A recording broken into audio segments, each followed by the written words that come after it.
Welcome to our March fireside chat for Asian Wonder Women. This month I have Vanessa Huang with me, and I'm really excited to be chatting with her. This month we are talking to a quote unquote real life influencer, if you will. And there are many, I guess, glamorous things to being an influencer that we could do a little myth busting this today, I guess. I think it's a little bit similar to I used to be a flight attendant, and everyone's like, oh, it's such a glamorous job, but it's also a dirty job. I'm collecting garbage 90% of the time. So just saying there are pros and cons to everything. So today we'll dive into a little bit about the behind the scenes of being an influencer, and then we'll get to know Vanessa a little bit more.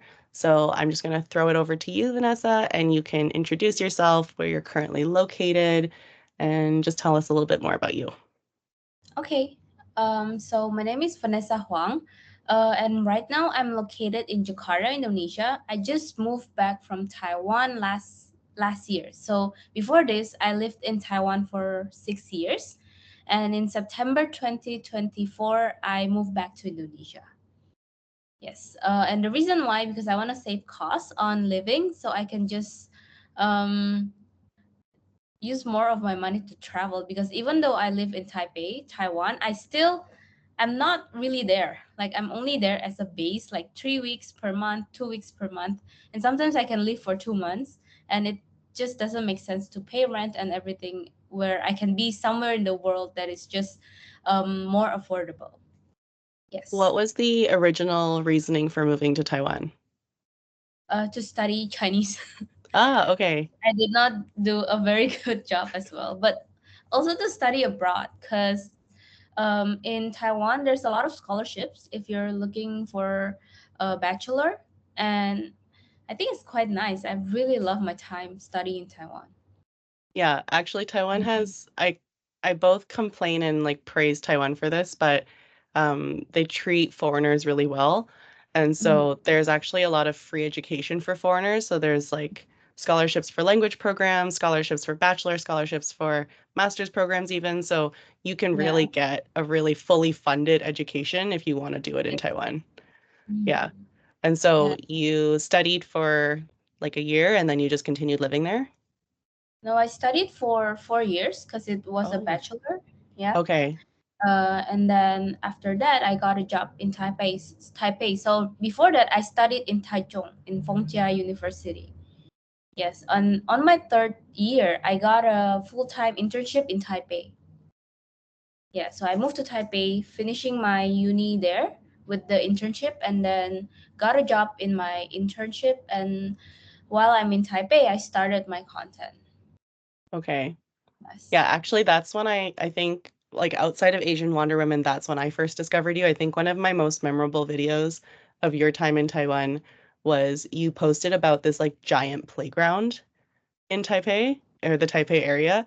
And I actually still haven't Oh, been, but that was one of the first fun. videos of yours that I saw and I saved and I was like, "Oh, when I go back to Taiwan, this is where I want to go." Oh yeah, you should go back. You should go there. It's like I'll be going. free, and if you go after midnight, there's no one there, so you can Amazing. just play everything. Yeah. Yeah. So, yeah, I remember also yeah, seeing your content from way back when as well. So Mhm. at this point, you've been content creating for how many years and how long have you been able to make it full time now?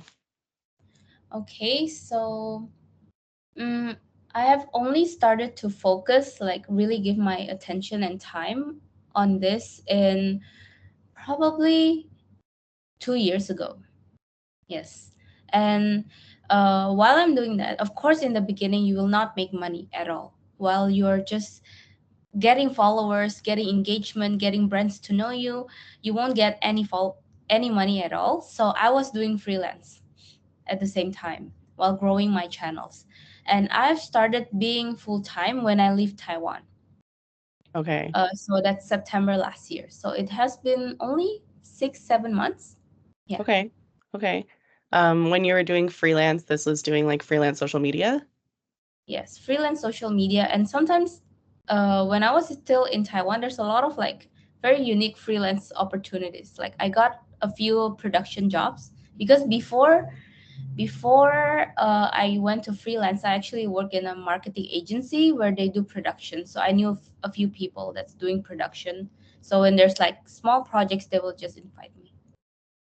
Okay. Okay. Yeah. And so at the beginning, when you're like, when you were thinking about making this into full-time or making this your career, what were the things you were doing to try to like build engagement and build followers and like try to get yourself to a point where you can make it full-time? Mm. Let me think. I think number one, that people that wants to do full-time travel vlogger, one thing that they have to do is to reach out. Don't just wait for brands to reach out to you, but you also have to let them know that you're open for collaborations and you're doing this professionally. So what I do is I write cold emails to all kinds of brands. um, there's so many brands that need travel influencer to promote, like small things, just like your luggage.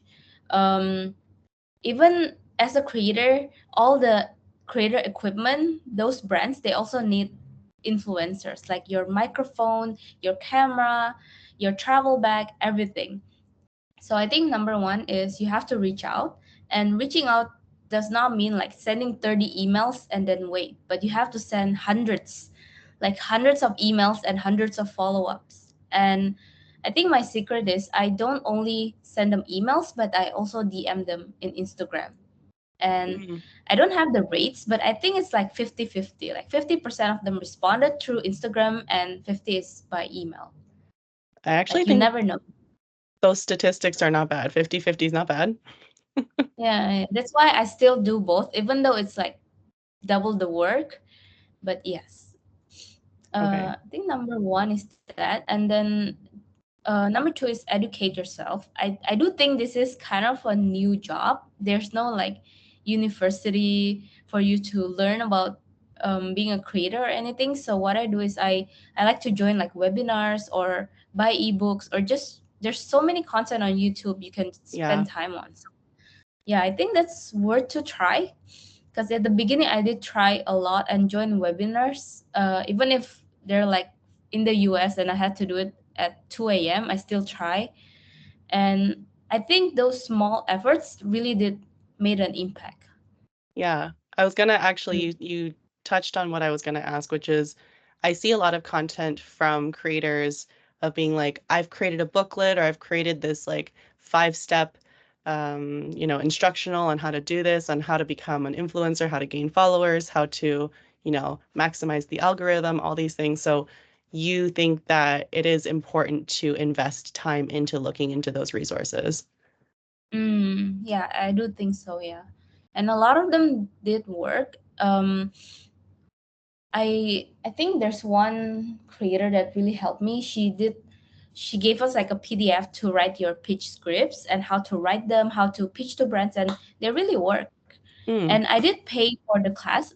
I mean, I probably paid like $100, but then in return you get those partnerships, you get those collaborations, you will get even more. So I think it's quite worth it. yeah, yeah, yeah, yeah. I think like as a person who is really frugal, like speaking personally, sometimes you see that price tag of like, oh, it's $100, and you're like, oh, that's kind of a lot. But then if you can think big picture, you can think about, what is the return on investment after I make this purchase? Mm. Like you can see, oh, it is worth it's just $100 now, but I could be making $1,000 later, right? Yeah, that's true. Yeah. Yes. So, I, my next question would be, why did you want to pursue this? okay, so I think um, from the day I started TikTok, I actually started a bit longer, like probably 3 or 4 years ago. I just wanted to be a creator, but I don't know what. And I was still in uni, and I just post random videos, and I just love to create. I like to see the feedback when people post. Um, but then a few years later, when I have like 6,000 followers, a brand reach out to me and they will pay for my content, to stay in a hotel for free. And I even got paid, like they pay for my HSR and everything. And I just thought it was like very nice. It's a Mm-hmm. very nice experience. And I was working in a marketing agency, like I said, and it was so stressful. I didn't like the life. I mean, it the payment is okay, like my salary, but I was just so stressed. I gained like 8 kilos in like my first few months because I was just so stressed. There's pressure everywhere, and um, I don't feel like I'm full.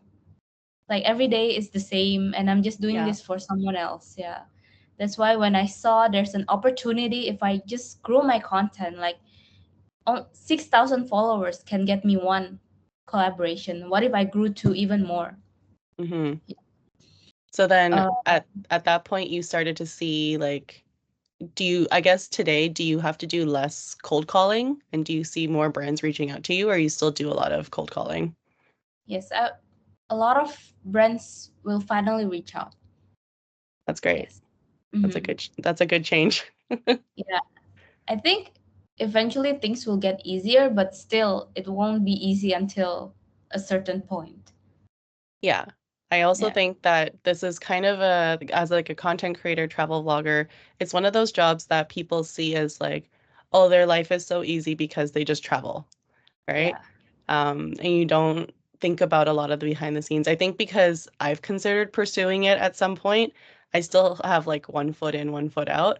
And so for me, I just keep thinking, I really enjoy posting content now, but I enjoy posting it because there's no pressure to me posting it. Mm, Like there's nobody expecting me to post. I'm not doing it because I'm trying to get an income from it.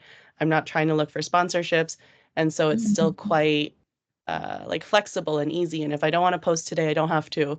But I think about if I mm, made it my career, then it completely changes the way I have to look at social media, right? yeah, that's true. Yeah, it does change when now it's my full-time job. And I don't think I mentioned in this call before, but I'm doing this with my boyfriend, Linardo.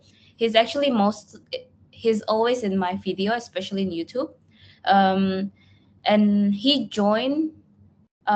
There's a story to this, but we did one trip before I was a travel influencer, but I had like a few followers, like 10,000. And the trip that we went to Hong Kong, Macau, Vietnam, and Thailand for 3 weeks. And then because I had 10,000 followers, we tried to pitch to hotels so we can get free stays. And it worked. It was like fully covered. 3 weeks, we don't have to pay. And for someone who's just a freelancer and my boyfriend was working in Taiwan, that was like a really good deal. Like you get a vacation and you don't need to pay for hotels. Yeah. So he also thought that this is a good opportunity for us to pursue. Yes. So I think another thing that I'm thankful for is having him as a partner, even though the name of the content is still under only me. Yeah. But it's quite nice to have somebody to do it with, especially it's your partner. Yeah. And I think you've mentioned to me previously, like he does a lot of the logistical planning, right? Yeah. So he does most of the planning. Like if we're traveling, our last trip, we went to China for 3 weeks. He will do the itinerary, research, and everything. And if we're pitching to brands, he usually built me the email list. Hmm. So we're like a very small team, like two of us. Yeah, but I think you're right. It's like nice to have someone to share the load with, to share the burden with, because it would be a lot of work for you to be planning and traveling at the same time and creating content and posting and reaching out and doing everything that you have to do behind the scenes. Yeah, that's true. Yeah. Yes. I need Um, to listen as well. Okay. There's a lot of nice people in Singapore, Juvina. yeah, for anyone who couldn't see the chat, Juvina was like, I need to get myself a boyfriend. It's, I think it's true. Having a partner in life generally is nice to just like share the load with, right? So that's great. But Mm, Leonardo sounds amazing. Like he's a big help, which is great. Like a really supportive partner. mm, And then you and I have talked about previously, like now that you've made this your work, traveling for you has actually changed. The way you feel about traveling has changed. So can you talk a little bit about mm. that? Yeah, that's true. I think Last year, January, we went to Japan, and that was the time we decided let's go for YouTube. So we will shoot a bunch of content in Japan for YouTube. And as travel vloggers, your capital, your investment will be traveling. So the more you can create where you travel, the more assets you got. But that was the thing that we thought at first. So every single day we will just shoot YouTube, shoot TikTok. So I will just use my DJI Osmo like this, and then my phone on the other hand. So I was just doing that the whole trip, 3 weeks. And after 1 week, this we started to feel so tired, and we couldn't really enjoy the trip. And every night we go home, we'll feel exhausted. We still need to back up data and everything before we shower, and then we shower and then we just sleep and we do it again. So it became like a job more Yeah, than traveling. Yeah. So what we did is we actually create like shooting days and no shooting days. And in those no shooting days, we will like not even pick up our camera. We will just walk around, just try to enjoy, because it get really burnout at the point that I think I cried a lot of times. Like I just couldn't handle it anymore. Yeah. So I think the tiring part is it is true that you cannot fully enjoy your travel time, and you really do have to do a good do a good job as a creator. Like for me, because I shoot YouTube vlogs, I cannot say in the camera like, "Oh, I'm so tired. This place is just so or something." I have to smile and tell them my opinion, and sometimes it's just hard to think when you're too tired. of course, of course. Yeah. So, okay, how does it work? Like, let's say you do a full shooting day. Do Mm-hmm. you do you put out content that day as well? Mm. Usually now, before I travel to a certain place, I will plan ahead. So I will already have stock for my TikTok and YouTube. Yes. And for YouTube videos, they usually come like a few months after. Okay. Yes. So we will prepare. So we never stop producing. Because I think the other thing, if you're trying to make this full time, I think you have to always produce content. Like you cannot just stop. Like imagine you're a restaurant and one day you just don't serve food, no one will come. Yes. Yeah. So I think one thing that we have to do is always have content. Okay. Which is also another like tiring thing, of course, right? You're always producing. Yeah. So I 'Cause think sorry, you go ahead. yeah, so I think what's important is for someone they need to have their own workflow. Like from the day they shoot and how they process the video and how much outcome they will have from the shooting day, they have to have a workflow that works for them, that works for their schedule. Yes. Yeah, I would imagine it's also a bit difficult to, I guess, turn your brain off in that way. Like now that you're doing it full time, you're like, "Oh, well, this is not a shooting day, but this would be good content." Like, do you have those Yeah. moments? Yes, of course. Of course, a lot. Usually if that happens, I will just take photos or just shoot the short form, because for me shooting short form is easier, like TikTok, or it's quite easy. But vlogging for me is hard to talk in front of the camera and smile all the time and say something interesting all the time. I think that one is the hardest. Okay. So then do you have a platform that you prefer to create on now that you're like, because now you're on Instagram, TikTok, and YouTube, right? Are you on anything Mm-hmm. else? Red Note, but it's just Okay. I don't post that often. Yeah. Okay. Preference probably Instagram. I like posting stories because I saw a lot of like my friends or the people that are now commenting, and for me, those are just fun to read or react to. Yeah.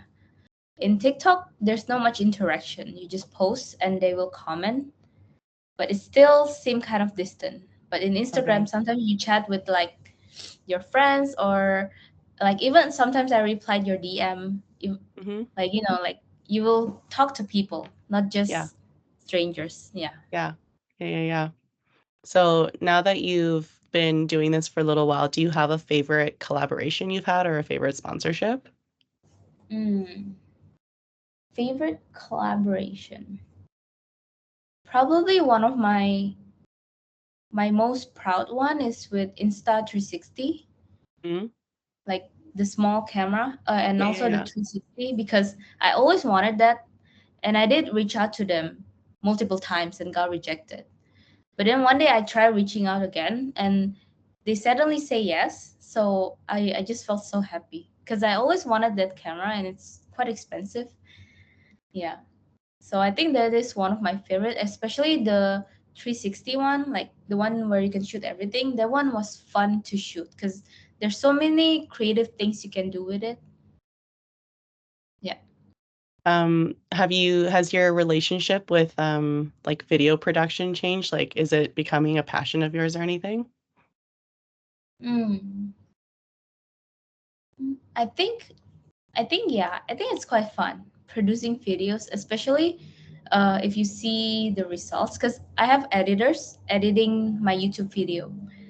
If you see the results, it's quite fun to watch. And even now, sometimes I rewatch my previous videos, like from my previous travel, and it's quite good to have those memories stored in a very narrated way that is easy for you to see.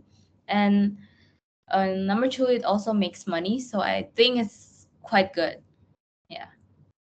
Are you comfortable talking about the financial portion of influencing a little bit?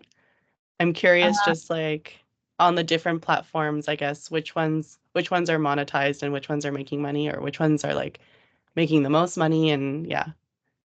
Okay. Um, so my TikTok and Instagram are not making money. The only one that's monetized is YouTube. And if you want to monetize on YouTube, it's quite easy. You just need to reach the threshold. I think you need to reach like 1,000 subscribers and then 4,000 watch hours in 1 year. And after that, you're eligible to be monetized. Yes. And I think that is quite good. And the way YouTube works is if you posted a video and it's eligible to be monetized, meaning you don't use anything copyrighted and you can just monetize, it will be monetized forever. Mm, Yeah. So I think that's like a really good deal. So you just need to create once and it will keep earning money for you. okay. Yes. So YouTube is a good platform. And then two is the most paid is probably paid collaborations. Depends on your rate, but if you can pitch well and the brands like you can get a decent amount. Okay. And others is affiliates. Mm, Mm. So I think those are like the three main income stream for a travel vlogger. yeah, okay.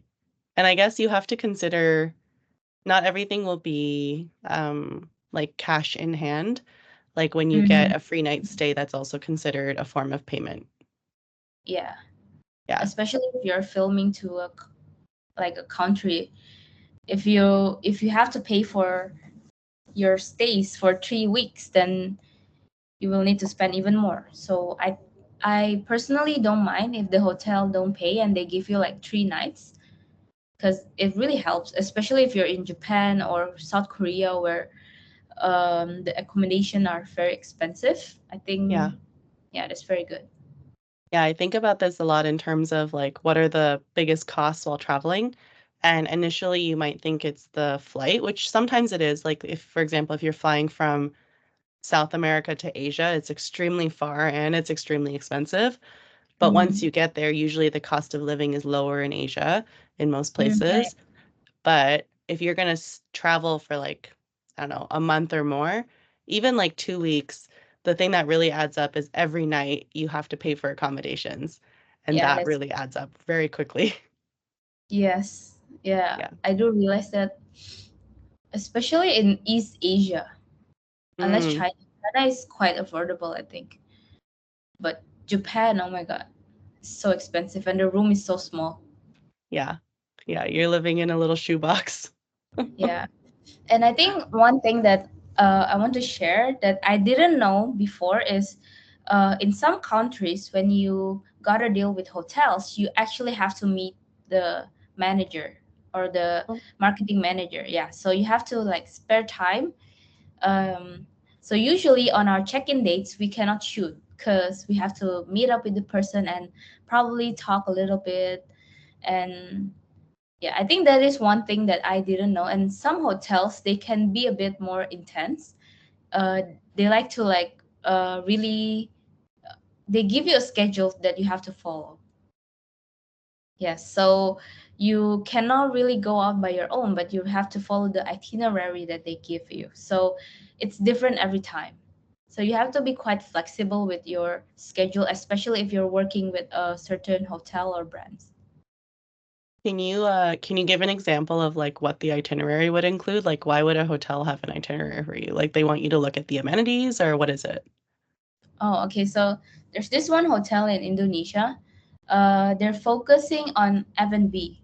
So every single day, they will want us to eat there breakfast. Sometimes, I think the second day is like breakfast and lunch, breakfast and dinner, and then last day is like breakfast and lunch, and it's all buffet. And before this, most of the hotels that I collaborated with will not care if you don't come to breakfast. They just give you for free as a courtesy. Hmm. But this one, they actually they they were like messaging me like 6 a.m. Why aren't you at the breakfast place yet? Yeah, yeah. So we were like, oh, we didn't know we have to come. So the next day we come to their breakfast, and then we still have to do dinner, and then breakfast again, and then lunch again. So we just spend most of our time in that place eating in that hotel. We couldn't try any local food, nothing. Yeah, Okay. So yeah, yeah. I guess they know what they want you to do, right? Like they know, okay, you're here. I want you to advertise this part of the hotel. Yes, but I think the funny thing is I only need to post like one or two videos, and I don't need to shoot that much food for like one short video. But I couldn't say that to them, so I just show up and help them shoot. I think they just wanted to see me around. Maybe it's also just like Asian hospitality. They're making sure you're well fed. Yes, I think so. But there was the time like um I don't know. I think it was a bit intense because they will like the manager will always be in the lobby. So every time me and Leonardo go off, he will be like, "Hi," and then so warming, and then like he's so energetic. So I was a bit like intimidated. Like, is he just nice or what? Does Yeah, it felt like almost disingenuous, right? yeah. It's a bit different because I don't know. But in Taipei, I think in Taipei people can be a bit like cold. They just like um do things by themselves, and I am used to that, and I do enjoy that kind of lifestyle. And there was like a month after I go back to Indonesia and got treated super warmly, so it was a bit of a shock to me. Yeah. Yeah. Actually, now that we're talking about Taipei again, you had mentioned that part of leaving Taiwan is a cost of living because I think for people who have never been to Taiwan, the thing that you have to know is I would say day-to-day cost of living in Taiwan is very affordable. And then rent in Taipei is extremely expensive in comparison to Mhm. everything else. So that's one thing to note. But you had mentioned like when you were trying to grow in Taiwan that you found that the Taiwanese government, I think, is not that keen on working with foreigners. So like Mm, finding sponsorships in Taiwan was difficult. I think not Taiwanese government. It's more like the Taiwanese brands. Okay. So I did pitch a lot, and I think a lot of them did respond like, we don't work with foreigners. Yeah, simply that. And i I think it's hard if you pitch in pure English. I think the second time I tried to pitch in Taiwan, I have like a Chinese translation, and I get more replies. Yes, but I use ChatGPT for that. I don't really know if it's 100% accurate or no, because Yeah. it's just too hard. But for me, it, as an international influencer in Taiwan, I think it's really hard to grow. That's why I also decided to leave because I couldn't get too many brand deals there. Okay. And I guess it was never, you never got any like clarity as to why they don't work with foreigners. They were just like, nope, not interested. Yeah, no. And I did connect to some of my other like travel influencer friends, and they did say the same. Yeah, Interesting. yeah. Hmm. I It's a wonder bit why that hard. is. Yeah, Yeah. okay. Okay. I have one last question for you before we open up to Q&A. But I feel like this is a bit of a leading question. But I've written, in an unstable and overly saturated industry, what are your predictions for the future of influencing? Mm. Hmm. I think this is just my own opinion. I Of don't have course. any date, but I do think in the next like 5 years at least, I think it's quite good because people every day they just watch content nonstop, and there's for now you can see there's so many startup that is working on how to hire creators easily, those kind of stuff, how to get creators, or there's so many companies that are building towards this creator industry, and I think that's a good sign. Like if everyone's there doing something, that it must be something. Hmm. Probably, but I don't know. I might be wrong. I hope not. So, Yeah. from your viewpoint, you don't think that there's too many people pursuing this? Mm, not really. I think there's a lot of people pursuing it, but there's not a lot of people pursuing it professionally because it's really easy. I do meet a lot of people that wants to be like come to me like, oh, I want to be an influencer, and then they just start posting 3 videos and then they're gone. They just stop, and I do think there's a lot of people doing that, but there's not a lot of people that doing it consistently. Yeah, okay. So you I don't see know. people like they try and then they see, oh, this is a lot of work, and then they stop. Yeah, because I mean, to be honest, the first few years there's no feedback, like there's no money, there's nothing. It's just purely you creating something and then slowly adds up to another thing. So do you think your motivator during that initial period was like, I know if I just keep going, this will amount to something? Like what kept you going? Mm, I think I think that too. Like I'm sure it will build up to something, and I think as long as I just try and keep finding ways to earn and don't give up, I will eventually reach to my goal. Like yeah, and I do think it happens. Like I have like a few goals and slowly will reach to most of them, but it's not fast at all. Like you really have to be patient and work on things. And I think I was helped by my freelance projects before. Mm. Like so I have like 50% of my time working on the freelance stuff and 50% trying to grow this content. So yeah. I'm curious what your, I guess what your day-to-day looks like when you're not shooting. Okay. When I'm not shooting, I usually wake up at 8:30 or 9, and then I just drink coffee and go to my desk and work. And literally that's it. So does work consist, so you have someone editing your YouTube videos, but then are you editing everything else? Yeah, for short videos, I mostly edit all of them. Sometimes I give like less than 5 to my editor, but I still enjoy editing the short form.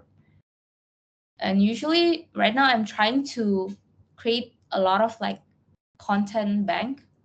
Mm. Like I have a content calendar, so I just work according to the date. Like try to finish everything, kind of like a game, like level one, two, three, two, and just keep doing it. And then right now I'm writing like an ebook of my Oh, previous travel to China. So I think I forgot to mention another income stream if is you can sell ebooks.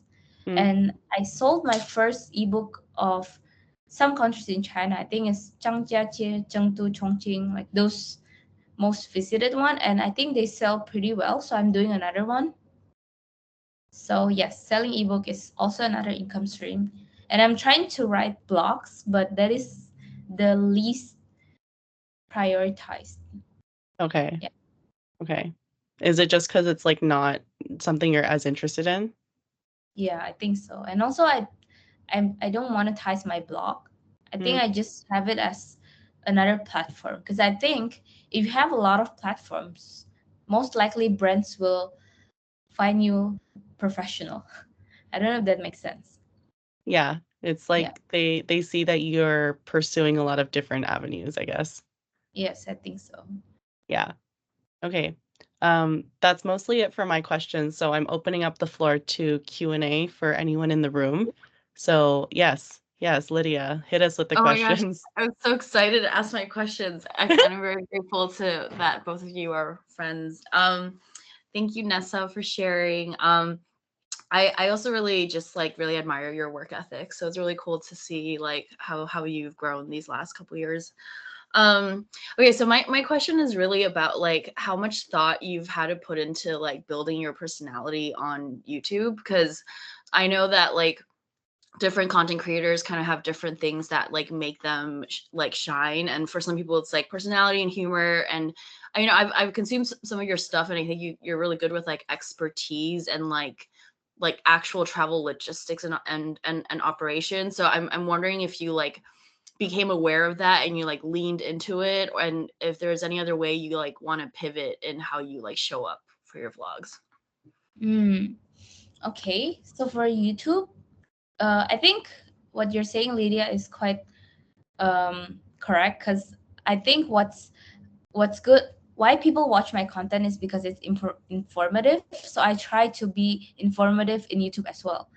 But in YouTube, I try to also kind of take them around while I'm traveling. So it's quite real. Like we don't really it's not really scripted or anything. It's just like me and my boyfriend Linardo. We just go to places and I will just give them honest opinions on the places that I go. And I think for personality, to be honest, I don't know much what is my personality on YouTube, but I just try to be myself. I think that's all. Sometimes I feel like I only like I'm too repetitive like when I speak, but I don't think people mind that at all. Just I just try to give them an opinion in each of the place that I go and tell them how to get there. I think that's quite important. That thanks for sharing. So for like your future growth on YouTube, like is there any like changes in how you want to do it or elaborate on or work on, or is it just kind of you just want to keep doing what you've been doing? Yeah. Mm. I do hope I can make the production level better, but that means I need to pay the editor more. So I'm working on that because I really like videos that has a lot of animations. And like I mentioned in my YouTube, I try to be informative. So sometimes I will tell them a background story of a certain place. I think in the future how I will improve is I hope there's like animations of the history part or anything, which is a bit tricky for now. But I think um, another thing that's important is storytelling. So usually between transition, if I'm going from a place to dinner, there will be a voiceover of me saying, "Oh, so we had a lot of fun at Shimanting Old Street, and now it is time for lunch." Those it is time for dinner or something. Those kind of transition voiceovers really help people to stay engaged. I think yes. I hope that answers your question, Lydia. Yeah, cool. Thank you so much. Yeah, thank you. I also agree. I would say that I was going to ask you as well what your I guess what your niche is, because everyone needs to find like the angle that they want to pursue this career in. And everyone always says like if you want to pursue it because there's so many people, you have to find your niche. And I also find your content to be very informative, which is why I enjoy it. I think it's like really clear, easy to follow. Like I could use it as a template for how I want to travel to that place. And so I've always really enjoyed that about your content. Okay, that's really good because I really hope people can go to the places that I go alone, like without tour.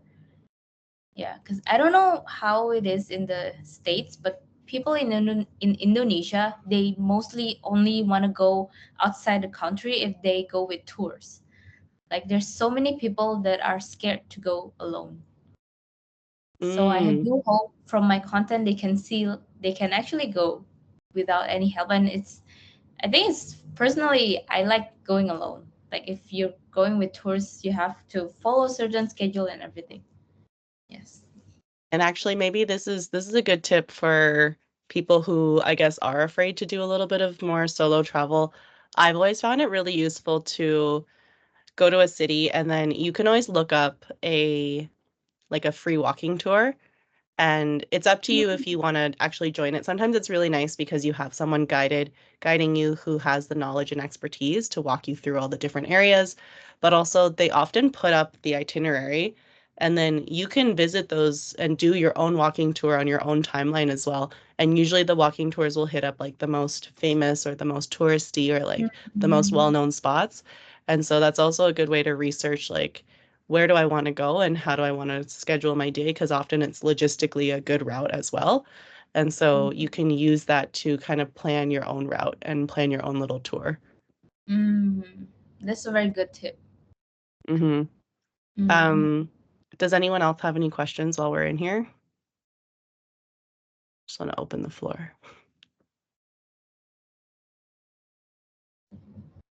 Okay. Oh, yeah, feel free. Go for it. Sure. Oh, well. Okay. Um, my question was, so I also agree that I feel like it's like content creation and travel, like influencer stuff, like we think it's very saturated, but people who actually like do it very consistently long term is like actually not that saturated. But I think a lot of people burn out. So and Nessa, it sounds like you and your partner have already put a lot of effort into like preparing to not burn out. So you have like no shoot days and stuff. But like, do you think you have like a plan for how like much longer you would want to keep doing this or keep like traveling? Is it like for the like to go around the world or so on and so forth? Yeah. Mm. I think, I do think I will do this for a very long time. Like if you read in my bio, we wrote that we want to reach to 100 countries before I turn 30, which is a little bit hard, I think, because it's 5 years from now, and I don't know how to reach 100. I can only go 3 or 4 per year, and I'm already so tired, so I don't know. But I hope I can still do this for quite some time because I still want to see more.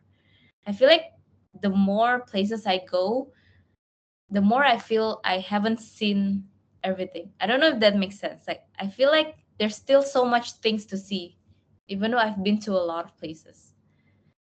How many countries have you been to already? I think now is 10 or 11. Yeah, Okay. so still super far away.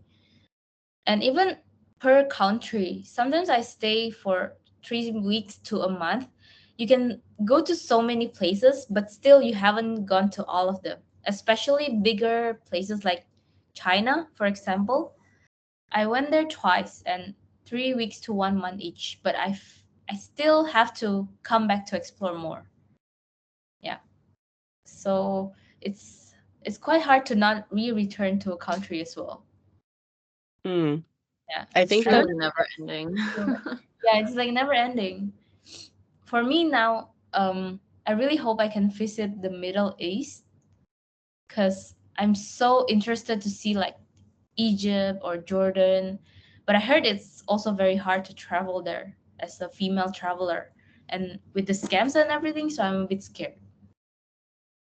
I think it'll make a difference if you travel with your boyfriend as well.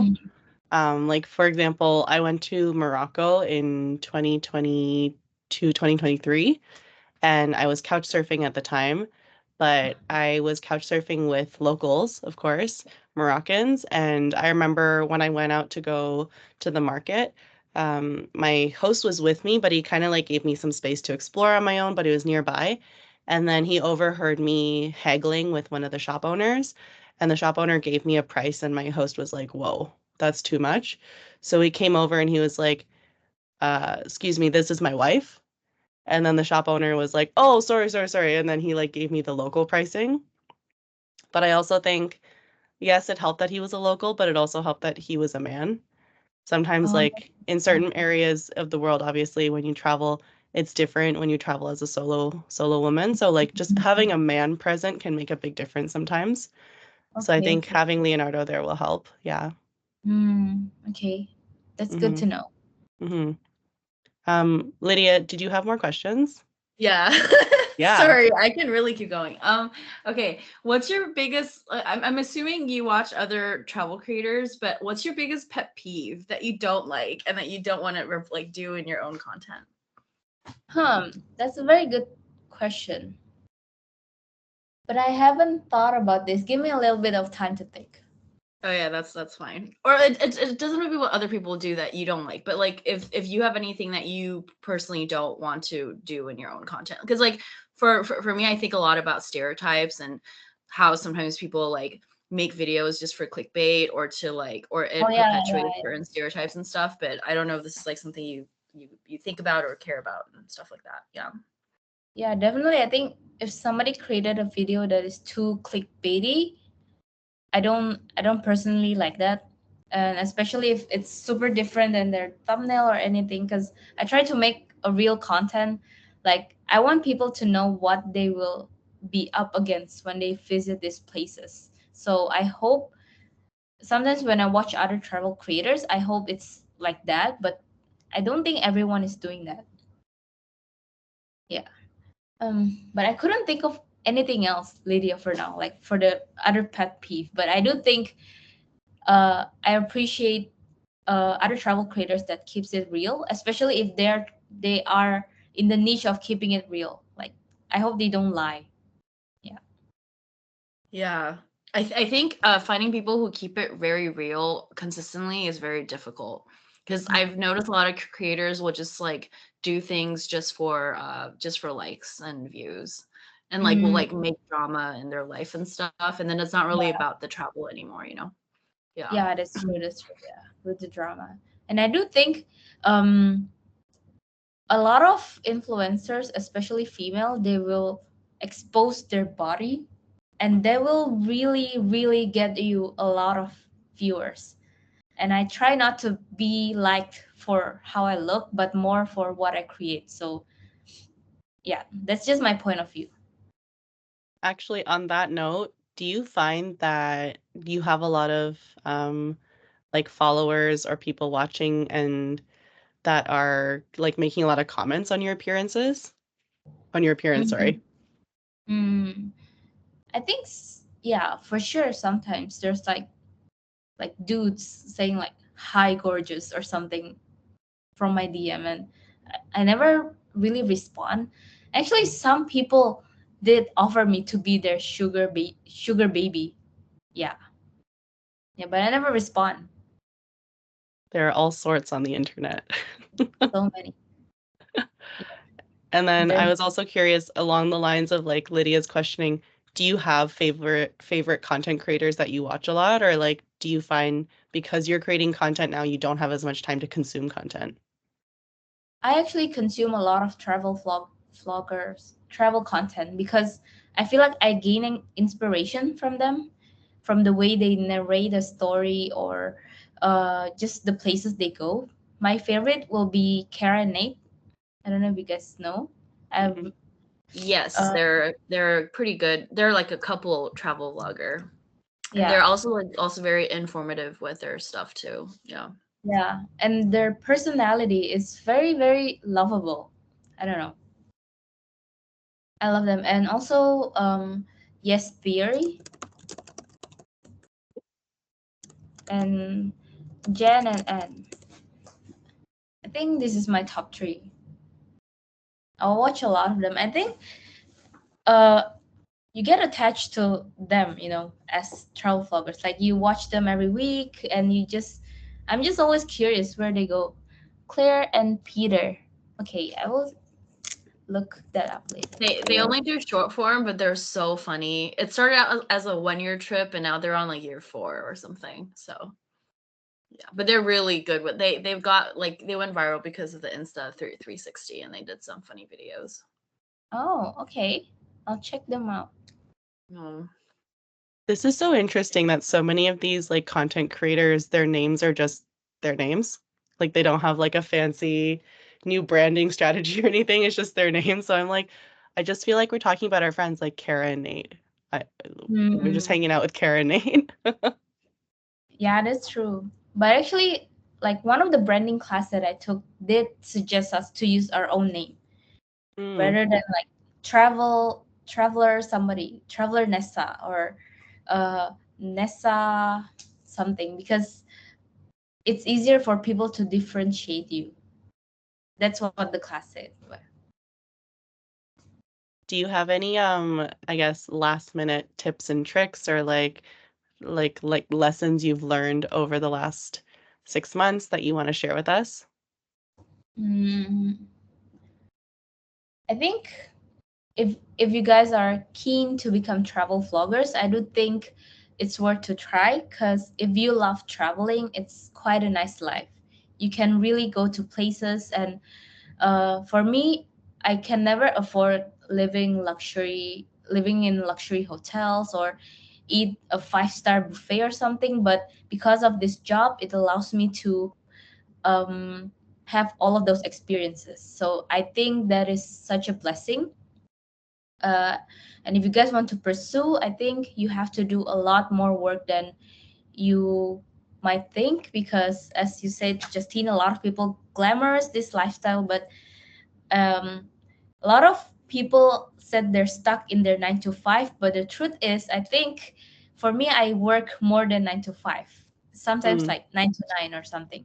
Especially if you're vlogging, you will start at 8 a.m. and you will come home like 11 p.m., but you still have to back up your data and stuff. But with that cost, you get a very nice living experience. So Yeah. yeah, Yeah. I think that's probably all. So consistency. Consistency is definitely key. Yeah, it's key. And also try to always improve.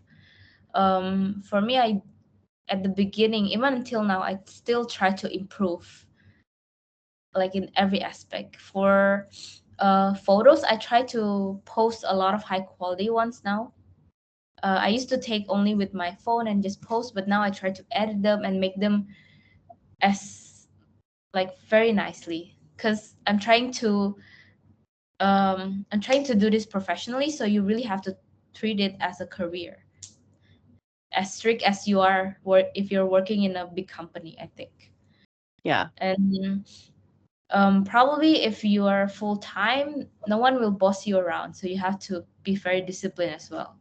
So I do have like an office hour. I just created for myself, and my boyfriend, he has his own, and we just work in our own working times. Hmm. I do think that's important. When you have like Lydia and I have actually talked about this. When you have no routine or schedule, it's just like too much free time. Every day you're like, "Oh, I really want to get this thing done." But then suddenly the day disappears from you because you're just like, "Oh, well, I don't have anything scheduled, so I could do it later." Yeah, And then suddenly later is many, many hours later and suddenly it's, "Oh, it's bedtime." yeah, that's true. Yeah, you have to be. Yeah, I think you have to be very strict. Yeah. Yeah. Yeah, Okay. and Uh yeah, yeah. I think one more is like, usually if you're doing like collaborations, it's not as fun. Like if you have to promote a certain product or hotel, I do get a little bit demotivated to edit the videos, and I think that's normal. And I don't know why as well, but for me it is, because you cannot be 100% creative. The brands will do send you like scripts and stuff you have to say, so it's like you're limited. So I think that's another thing. Yeah. part of like the working part of it, right? Like, yes, Mm, you're traveling and having fun, but this is the payoff, right? Yeah. mm. Yeah. Well, okay, that pretty much wraps up our time today. Thank you so much for everyone who joined, and thank you, Vanessa, for spending the time and sharing everything on this journey that you've had with travel influencing. Really, really appreciate it.